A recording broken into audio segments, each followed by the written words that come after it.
आज हम पढ़ेंगे स्थिर विद्युत्ति के अंतर्गत कूलाम का नियम।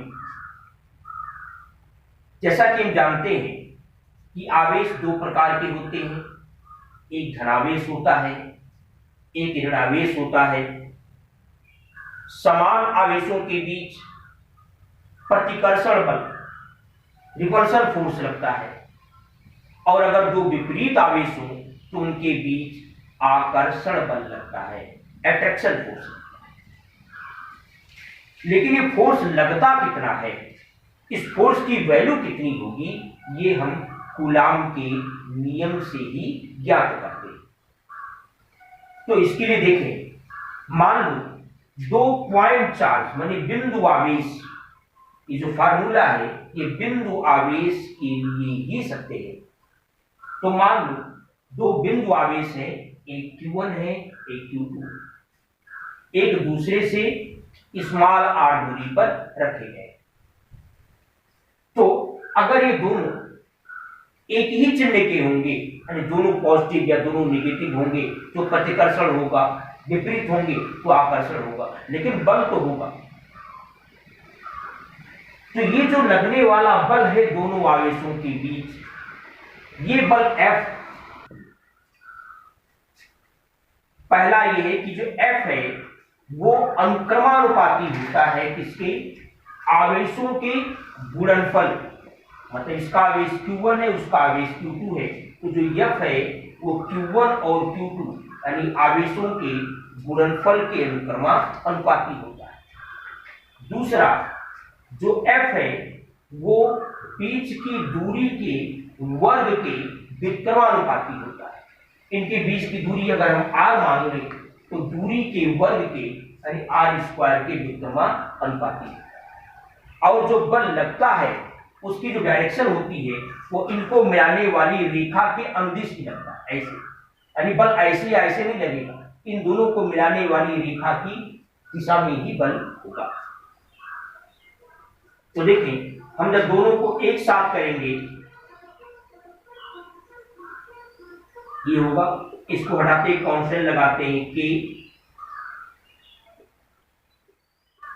ये जो कांस्टेंट है k, इसका मान अगर बीच का माध्यम निर्वात या वायु हो, या तो निर्वात हो यानी हवा ना हो, या तो हवा हो, बाकी और कोई माध्यम न हो, तो उस अवस्था में जो k का मान होता है वो 9.010⁻⁹ न्यूटन मीटर स्क्वायर प्रति कूलाम स्क्वायर आता है। सुनिए, अगर बीच का माध्यम निर्वात हो या वायु हो तो जो k की वैल्यू होती है वो इतनी आती है। तो F बराबर इतना होगा जहां k का मान इतना होगा, कब, जब निर्वात या वायु। इस फार्मूले को एक रूप में और भी लिख सकते हैं, k के स्थान में लिखते हैं 1/4 पाई एप्सिलॉन नॉट, जिसकी वैल्यू होती है 9⁻⁻3। यहां पर जो एप्सिलॉन नॉट है इसको कहते हैं निर्वात की विद्युतशीलता, इसको कहते हैं निर्वात की विद्युतशीलता, यानी इस k के स्थान पर हम इतना भी रखते हैं। तो उस स्थिति में यह फार्मूला इस रूप में होगा, F = 1/4 pi epsilon Q1 Q2/r², और इसकी वैल्यू वही होगी 9.9 न्यूटन मीटर स्क्वायर प्रति कूलाम।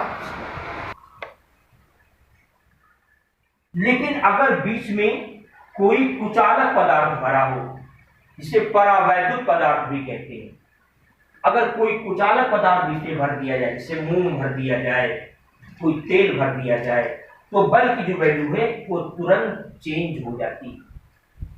तो अगर बीच में कोई परावैद्युत यानी कुचालक पदार्थ भरा हो तो इस फार्मूले का रूप होगा F = 1/4 pi epsilon not k Q1 Q2/r²। ये होगा, ये जो k देख रहे हैं, k को कहते हैं माध्यम का परावैद्युतांक, के को कहते हैं माध्यम का परावैद्युतांक। इस जो के का मान है, अगर कोई भी कुचालक पदार्थ हो उसके लिए के का मान हमेशा 1 से बड़ा होता है। और अगर बीच में हवा हो तो हवा के लिए जो के का मान होता है वो 1 होता है। तो अगर हम के स्थान पर 1 रख दें तो पुनः वही फार्मूला है, यानी संपूर्ण फार्मूला यही है।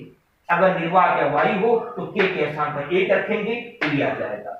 और किसी कुचालक पदार्थ के लिए जो के का मान होता है वो 1 से बड़ा होता है। और अगर कोई सुचालक पदार्थ हो तो सुचालक के लिए के का मान अनंत होता है। अगर के का मान आप अनंत रख दोगे तो बल की वैल्यू क्या आ जाएगी? 0। इसका मतलब है कि अगर इनको आप किसी तार से जोड़ दें, यानी किसी चालक पदार्थ से जोड़ दें, तो इनके बीच कोई बल नहीं लगेगा, क्योंकि तब दोनों एक ही चार्ज हो जाएंगे। तो चालक के लिए के का मान अनंत होगा, निर्वात या वायु के लिए 1 होगा, और किसी कुचालक पदार्थ के लिए 1 होगा। कुचालक पदार्थ के लिए 1 से अधिक होगा। अब देखें, अगर परावैद्युतांक यानी डाइलेक्ट्रिक कांस्टेंट की परिभाषा कोई पूछे तो परिभाषा कैसे बताओगे? अभी आपने देखा कि अगर मान लो दो आवेशों Q1 Q2, बीच की दूरी मान लो r है, बीच में कोई माध्यम नहीं, निर्वात है या वायु है, तो जो लगने वाला बल है F वो 1/4 pi epsilon not Q1 Q2 by r²। अब अगर मान लें हमें किसी कुचालक पदार्थ का परावैद्युतांक निकालना है, जैसे मान लीजिए मोम का निकालना है, तो क्या करें? अब बीच में मोम भर दें, इनके बीच में आवेश जो है जैसे थे उसी दूरी पर रहे, खाली बीच में क्या भर दिया? जब मोम भर दिया। या जिसका भी परावैद्युतांक ज्ञात करना है उस पदार्थ को हम बीच में भरें। तो अगर बीच में उस पदार्थ को भरेंगे तो कन्फर्म है कि जो बल की वैल्यू है वो घट जाएगी। तो हम जो बीच में परावैद्युत पदार्थ भर दिए तो मान लो बल की वैल्यू हो गई F'। तो F' इज इक्वल टू आएगा 1/4 pi epsilon not K Q1 Q2 by r। अब अगर हम F में F' से भाग दे दें, इसमें से भाग दें तो क्या बचेगा? देखिए सारे टर्म कट जाएंगे, K बचेगा। इसका मतलब है कि दो बिंदु आवेश किसी दूरी पर रखे हों तो उनके बीच लगने वाला बल कब? जब बीच का माध्यम निर्वात या वायु हो। दो बिंदु आवेश निर्वात या वायु में रखे हों तो उनके बीच लगने वाला बल, और उसी दूरी पर उन्हीं आवेशों के बीच लगने वाला बल तब जबकि बीच में परावैद्युत पदार्थ भरा हो। इसके अनुपात को उस माध्यम का परावैद्युतांक कहते हैं। चूंकि हम जानते हैं कि बल की वैल्यू तब अधिक होती है जब निर्वात या वायु हो, यानी F हमेशा F' से क्या होता है? बड़ा। तो चूंकि F से बड़ा होता है इसलिए जो K का मान आएगा वो हमेशा 1 से बड़ा है। तो कुचालक पदार्थ के लिए K का जो मान होता है वो हमेशा 1 से बड़ा होता है। वैद्युत क्षेत्र देखें, अगर मान लो कोई आवेश हो तो इस आवेश के पास अगर आप कोई दूसरा आवेश लाते हैं तो इस आवेश के पास अगर हम कोई दूसरा आवेश लाते हैं तो इस पर क्या लगाएगा? बल लगाएगा। अगर हम ये पॉजिटिव है, कोई पॉजिटिव लाते हैं तो इसको ढकेलेगा, प्रतिकर्षित करेगा। कोई माइनस आवेश लाते हैं तो इसको आकर्षित करेगा, लेकिन बल लगेगा। लेकिन एक रेंज होता है कि जिसके अंदर हम रखेंगे तो बल लगा पाएगा, और उसी रेंज से बाहर अगर कर देंगे तो बल नगण्य हो जाएगा, यानी बल नहीं लगेगा, ऐसा माना जा सकता है। तो किसी भी आवेश के चारों ओर का वह क्षेत्र जिसमें कोई दूसरा आवेश लाए तो ये उस पर बल लगाए, उसके बाहर रखने पर बल न लगे, बाहर रखने पर बल नगण्य हो जाए, तो उस क्षेत्र को हम इसका वैद्युत क्षेत्र कहते हैं। अब देखें वैद्युत क्षेत्र की तीव्रता क्या होगी।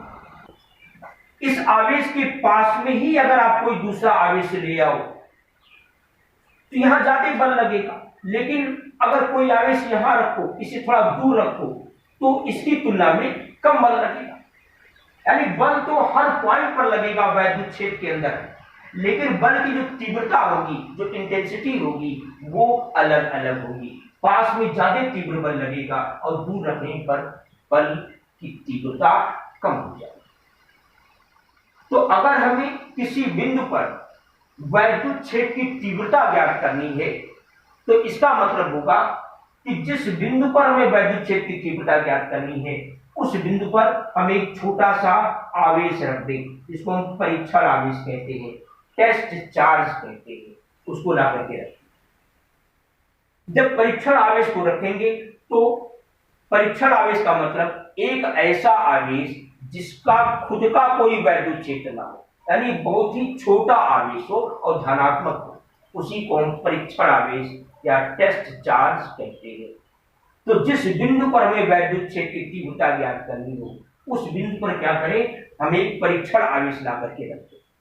तो इस परीक्षण आवेश पर जो बल लगेगा, वो बल अगर हम F मान लें, तो Q0 आवेश पर, यानी Q0 परीक्षण आवेश पर F बल लग रहा है, तो एकांक परीक्षण आवेश पर कितना बल लगेगा, F/Q0। इसी को हम कहते हैं इस बिंदु पर वैद्युत क्षेत्र की तीव्रता। तो जो E बराबर F/Q0, ये E कहलाएगा इस बिंदु पर जहां पर परीक्षण आवेश रखा गया था, उस बिंदु पर वैद्युत क्षेत्र की तीव्रता E बराबर F/Q0। मात्रक क्या होगा इसका, F का मात्रक होता है न्यूटन, Q का मात्रक क्या होता है, कूलाम, तो हो जाएगा न्यूटन प्रति कूलाम, ये इसका मात्रक है। ये एक सदिश राशि है, इसकी दिशा कैसे ज्ञात करेंगे, जो आप धनात्मक परीक्षण आवेश लेते हो, तो ये धनात्मक परीक्षण आवेश जिस दिशा में बल का अनुभव करता है, जैसे मान लें ये पॉजिटिव आवेश है और परीक्षण आवेश हम पॉजिटिव लेते ही हैं, तो ये इस पर इधर बल का अनुभव करेगा, तो ये वैद्युत क्षेत्र की दिशा हो जाएगी। अगर ये नेगेटिव चार्ज होता तो बल इधर लगता, आकर्षित करता, तो ये वैद्युत क्षेत्र की दिशा हो जाएगी। तो जो परीक्षण आवेश है वो जिस दिशा में बल का अनुभव करता है, वही दिशा उस बिंदु पर वैद्युत क्षेत्र की दिशा कहलाती है। और इसको वेक्टर फॉर्म में ऐसे लिखेंगे, E बराबर F/Q। अब इसके बाद की जो रीडिंग है वो आप नेक्स्ट वीडियो में देखेंगे।